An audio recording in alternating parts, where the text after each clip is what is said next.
Hello, everybody, and welcome to the Fleming Film Show with me, Robbie Fleming, and joining me today is Cody House. Justin can't be with us today because he's got other things, but Cody is happily joining me today to talk about the films of Judd Apatow to celebrate the release of The Bubble coming in April. Hello, Cody, how are you? I'm pretty good. How are you, Robbie? I'm good. We're not doing this episode live today. This will be pre-recorded, so it takes a lot more edge off. We can make mistakes and edit them. Yay! So you can take out all my ums and anything I say that sounds stupid. Nah. Any opinion is a good opinion, in my opinion. Yeah. So today we're talking about the movies of Judd Apatow. What's your opinion on him as a director? Well, I think he's decent. I don't think he's a flashy or I don't even know if I'd call him an auteur director, No. but he does have a certain style, and usually his movies have a lot of heart in them. Like, they're very heartfelt movies, even Yeah. though they're usually raunchy comedies. I would say that most of them tend to be about 15 to 20 minutes too long, though, for the most part. Yeah. Yeah, definitely. Definitely. And some of the humor is a bit crude and cringy for today's standards. Yeah, especially His earlier work. yeah, his first two films, which may be still his best, but there are some jokes in there. It's like, oh, that didn't age well at all. Yeah. Yeah. So, do you mind if I tell you about my number six? Sure, what's your number six? So, my number six is a movie I literally can't remember. I can't remember whether I watched it all the way through, but I remember it being a film I wasn't even like looking forward to when I was watching it, and I felt like I had to watch it because I'd seen the first movie first. So, my number six is This Is 40, which I think will be everybody's like weakest. Yeah, it's also my number six. I don't think this is a bad movie. No, not in the slightest. I think there's some really good moments, and there's some definitely really funny stuff, like especially the whole teacher scene with Melissa McCarthy and them calling the kid saying he looks like Tom Petty. There's some good bits in here. But there's also like they didn't even need like the Megan Fox and Jason Segel didn't need to come back as just for a cameo, and but it's pretty fun. It's just a movie that probably didn't need to exist. But as we're saying this, Judd Apatow just said he's going to do This Is 50. So he's going to revisit these characters again in a Is Seth? third film. Yeah, let's just hope Seth Rogen actually gets a cameo in this one. Oh, yeah. Let's see if Ben and Allison are still together.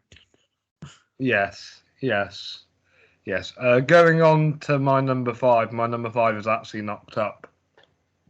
Oh, wow.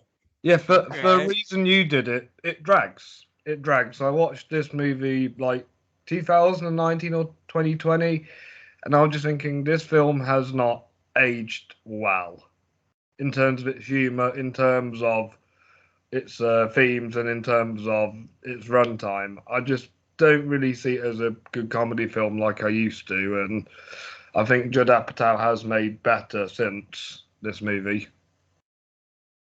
Okay. Um, that's fair and valid. My number five is only my number five because I didn't get a chance to rewatch this one. So I might actually like it better than its reputation is for it, because when it came out, I know remember a lot of people criticizing it for actually not being funny, which I guess it isn't really funny, even though that's in the title of the movie, and it is a little long because there's like a lot of subplots. But I do like that it kind of is like a fictionalized version of Adam Sandler. Like, he's basically playing a fictionalized version of himself. And I like that part of the story. And I even like that the Seth Rogen character, who's an aspiring comedian, like becomes friends with him. But I think, trying to hook up with the ex-girlfriend and some of the other subplots kind of run the movie down. But my number 5's Funny People. Like I said, it might move up, but I didn't get a chance to rewatch that one. So I was like, yeah, that feels like a good place to put it. Yeah. I kind of like that film more. Well, you've probably seen it more recently than I have, so. No, I didn't get a chance to rewatch any of these movies. I just put them in my head from like my entertainment, which one entertained me the most, like Justin would. Yeah. Yeah. So my number 4 is actually his directorial debut film, The 40-Year-Old Virgin.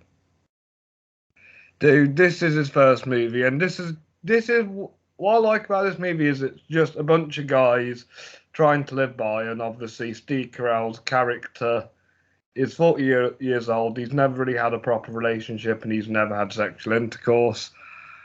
A lot of people says I didn't lose my virginity until my 20s. I used to worry that this was going to be me in the future, and I'm glad it's not. Yeah, but overall, it is a funny movie, much more funnier than Knocked Up, but like you said, it does kind of drag a little bit. Like, his other 3 movies kind of like go with the runtime, and that's why I put them in the top 3. So my number 4 is The 40-Year-Old Virgin. My number 4 is his most recent film. This movie also runs a little bit long, but it's better than I thought it was going to be because I'm not a Pete Davidson fan. But I do like that this is kind of like a fictionalized version of himself because he did lose his dad in the 9/11 attacks. He was a firefighter. He suffers from Crohn's disease. And I think it's a really nice story, and it's almost every Judd Apatow story is about some man baby having to grow up and become an actual adult. But literally. It's a pretty good movie. I don't think it's his best, but also it's really cool that Steve Buscemi is in it as a firefighter, as the firefighter chief, because he used to actually be a firefighter before he was an actor. So that was kind of cool. Yes, apparently he helped out on 9/11. Mm-hmm. Yeah, I like Steve Buscemi because he doesn't really act anymore, but he's one of like the best actors like ever. Yeah, he's a great actor, and I like that he's done a lot of versatile work because I think most people would associate him for like playing creepy guys or like Fargo, but he's played a lot of different type of characters, and yeah. He has, and he also is a lot more bigger on TV because he was in The Sopranos and he led Boardwalk Empire. Mm-hmm. Yeah, still need to see Boardwalk Empire. I heard it's a great show. I've not watched it in its entirety, but what I've seen, it's pretty good. But I mean, it's Steve Buscemi, Kelly MacDonald, and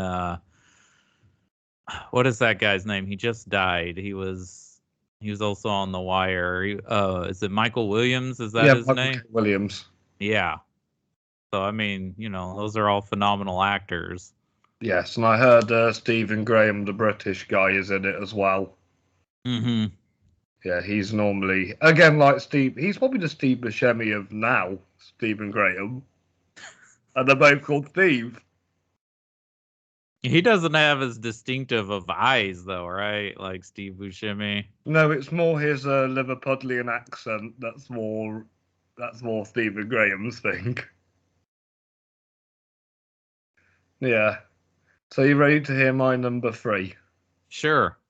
My number 3 might be a controversial one because I know it stars an actress who is a bit controversial, but my number 3 is Trainwreck.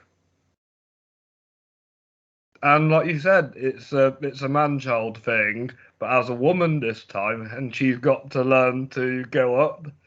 I find it weird that Brie Larson's in this movie because it was the same year she won her Oscar But I like the cast in this movie because John Cena is in it, and he's had a big career, and Ezra Miller and Tilda Swinton, who are always good together because we need to talk about Kevin. They're good together in this movie, and it's funny to see them playing two different characters, not mother and son. Yeah, I just think it is a very entertaining movie. It's kind of his transition into making more dramatic comedies rather than just crude comedies, and I think that's why I like it because it's not really as crude as his other movies, and that's why I put it at number 3. It's also my number 3. I liked it more on rewatch. I remember the first time I watched it, I liked it, but like that one scene with Bill Hader, like I'm like, why is this in the movie? And I still feel like that is a wholly unnecessary scene in the movie. But yeah, John Cena is hilarious in the few scenes he has in this movie. Um, yeah, Brie Larson, she's great. She also brings. She's also in this weird Joseph Gordon-Levitt movie he directed, Oh, where she Donda. yeah, she steals the That was a show great as movie. his sister who hardly speaks, but she's great in that. Yeah, it's a fun movie. The Ezra Miller scene is also kind of weird though, but yeah, Tilda Swinton brings it in whatever she's in. But yeah, I like this movie because it kind of changes the concept of what these movies typically are. Because right, it's usually the man, but we switch it around and it's the woman who's a mess and has to grow up and become an adult. And I guess again, here we have a famous comedian kind of doing a fictionalized version of themselves, or a fictionalized version Yeah. of their comedy act with And Amy Schumer. I don't mind Amy Schumer. I don't know what people's problem is with her. Yeah, a lot of people tend to not like her, but also this has Bill Hader in it, and I He's love Bill great. Hader. He's So great. yeah, this is a good movie. This might be his most interesting film because it's kind of what you usually think he does, but he turns it around. And Did also Did you see it part 2? part 2. Yeah, it part 2 where he's the adult Richie. Uh-uh.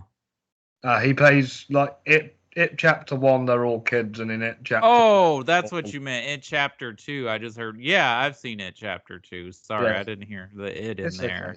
It's okay. He's great in that. Is what I'm trying to Oh say. yeah, like I believe him and Jessica Chastain were the two actors they wanted for those roles. Yeah, yeah. The kids suggested them. They all got to suggest an actor each. Yeah. So you ready for my number 2? Yeah, what's your number 2? His most recent movie, The King of Staten Island.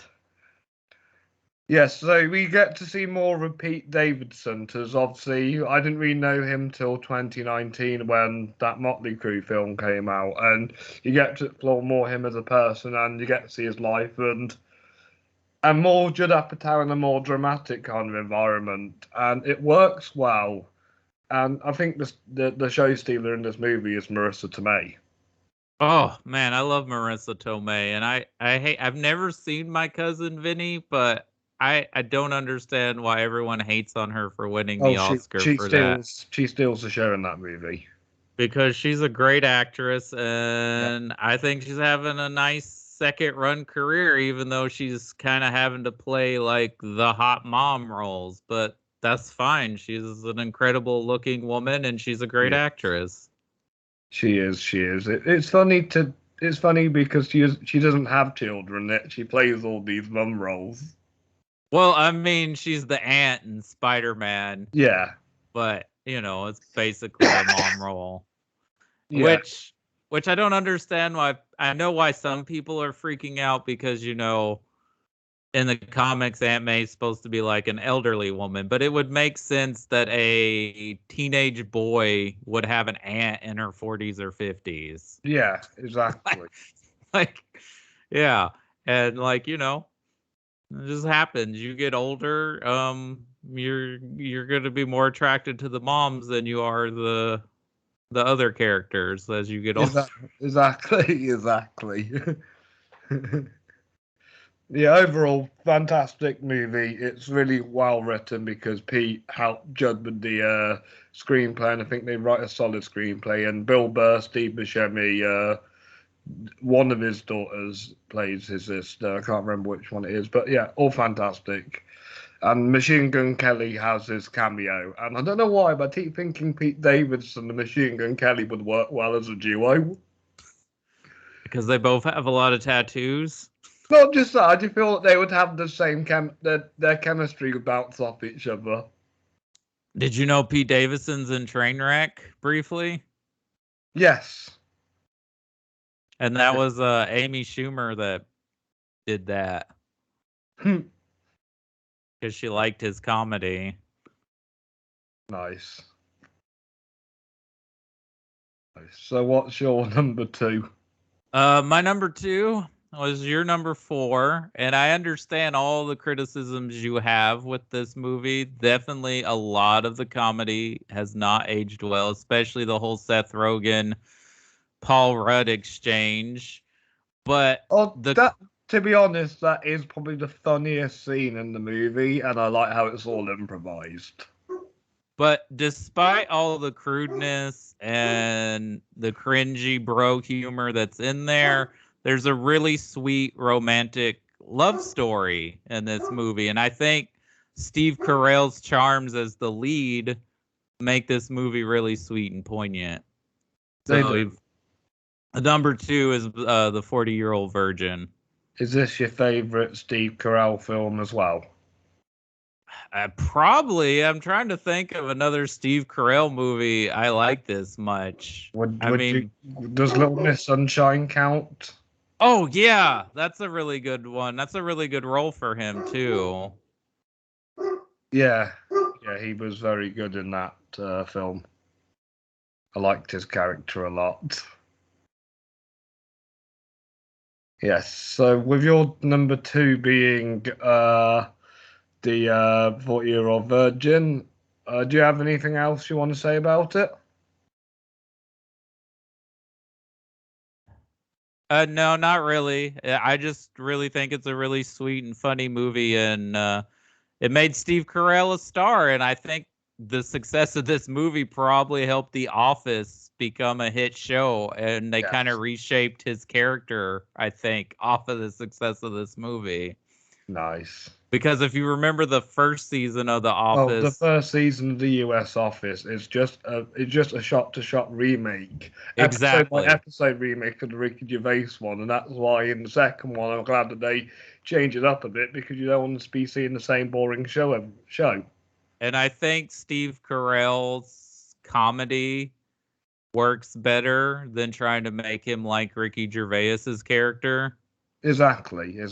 Well, you wouldn't remake this British film and have Ricky Gervais be like Steve Carell. Yeah, they have 2 different comedy styles, and I think we like to see Steve Carell as a nice guy, even though he just did a show on Apple TV where he's not playing a nice guy. I always wanted to see Foxcatcher. It's an interesting movie. I don't know if it's really a great movie, but it's an interesting movie. Yeah.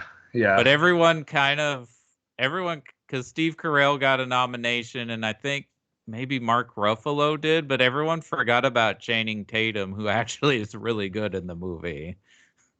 I can picture him to be good in that movie for some reason.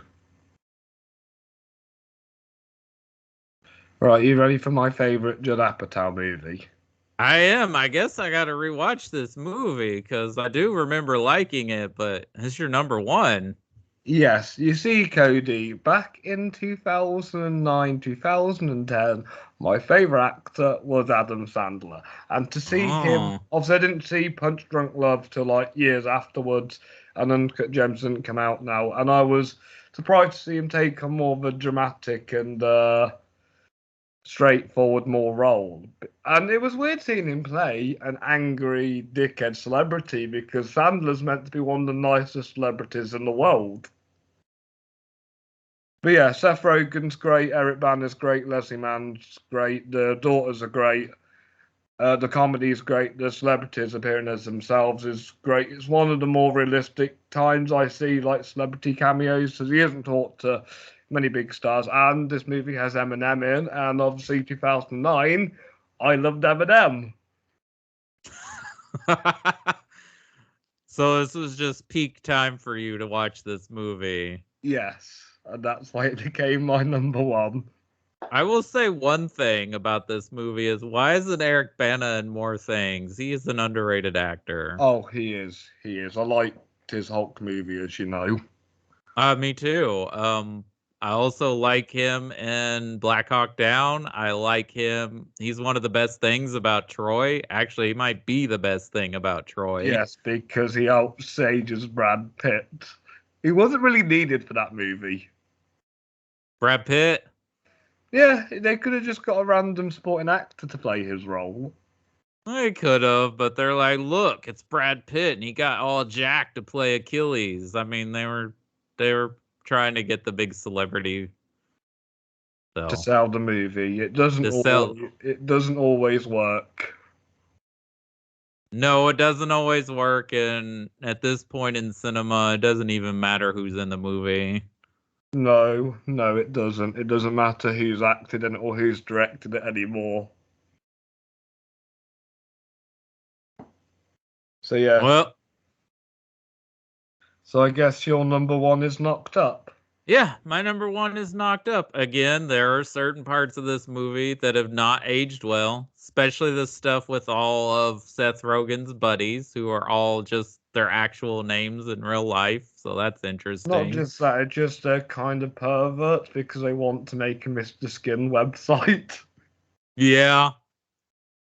But I think the story of the core story of the two characters and how they fall in love and how they become a couple through this accident or, not mishap, they become a real couple. And I think it's a really good role for Seth Rogen. I think it's a really sweet story within a crude comedy. Like, It's just a shame that Seth Rogen's played the same character since. for the most part, he's done a few roles where he's a little different. Like he was Steve Wozniak in the Steve Jobs movie. I've always wanted to see that. He's good in it, and I mean he's a gifted writer and producer. Well, to be honest, I think when you're acting along with Danny Boyle directing, you're going to be good if it's Danny Boyle. I mean, he is a good director, and I do like the directing styles he does for each different timeline in the movie because he shoots it in different film format. Ooh, I'll definitely have to check this out. Though I will for always want to know what the David Fincher Christian Bale version would have been like. Probably like The Social Network. Well, yeah, it's also written by Aaron Sorkin, who wrote that screenplay. So yeah, probably would have been fairly similar. And if he directed them movies himself, I'm assuming they wouldn't be as legendary. Oh, yeah, that's before he started directing. But I actually like Molly's Game quite a bit. Molly's Game in Chicago 7. I don't like the Lucy and Desi one. No, I didn't like Being the Ricardos, and I really hope Nicole Kidman doesn't win an Oscar for it. No, I hope she doesn't, even though I have a feeling she will. There's a good chance, but I'd say Best Actress is pretty wide open right now. I kind of hope Penelope Cruz wins because I actually like Parallel Mothers more than the other films nominated. Nah, I haven't seen that, so I'm rooting for Jessica Chastain to win. She'd be my second. She'd be my second choice, but again, The Eyes of Tammy Faye, her performance is better than the movie. Yeah. It's perfectly fine film, but I haven't seen Parallel Mothers, so I can't judge the performance, but I'm sure it's good because it's Penelope Cruz. Yes. Yeah, you'll have to check it out. So shall we run down these Judd Apatow films? Let's do it. My number 6 is This Is 40. My number 6 is also This Is 40. My number 5 is Knocked Up. My number 5 is Funny People, though I need to rewatch it and see if it goes up higher on my list. Yes, I need to rewatch all these films at some point. My number 4 is The 40-Year-Old Virgin. My number 4 is The King of Staten Island. My number 3 is Trainwreck. My number 3 is also Trainwreck. My number 2 is The King of Staten Island. My number 2 is The 40-Year-Old Virgin. And my number 1 is Funny People. And my number 1 is Knocked Up. So we have the same last and bronze, but our others are a bit like flippity floppity. Yeah, I just like the love stories in both of his first two films. I feel like and also they don't tend to be as long, even though I think they're both right around 2 hours. To like more of his realistic kind of tone rather than his crudy kind of tone. No, I totally get that. That makes sense. I mean, obviously those two films are crude, but I think the sweetness of the core of the story overpowers the crude stuff. But yeah, I mean, some of the greatest comedies of all time have not aged well because of what the subject matter is about. Like, even Seth Rogen recently said this: comedy changes all the time. Yeah, so I'm just looking forward to The Bubble because it looks like a good comedy from this era. Because, yeah, Palm Springs and Don't Look Up are really the only two iconic comedy films that have been out in the last 2 years. Yeah, and Don't Look Up is a very divisive movie, but I liked it quite a bit. Oh, I love it. That's kind of funny because Justin had told me we're doing Adam McKay movies, and then you're like, no, we're doing Judd Apatow, because I remember you said we were going to do Judd Apatow. It's kind of funny that they both are doing like a COVID movie in a way. Yeah. Yeah, that is quite funny. That is quite funny. So The Bubble comes out April 1st onto Netflix. I will be checking it out over that weekend. And I also like how they have made a fake film as well.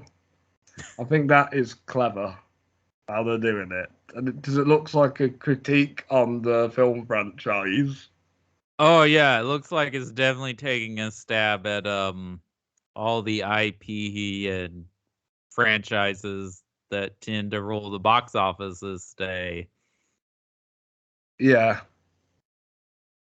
Exactly. So I'm looking forward to it. Yep.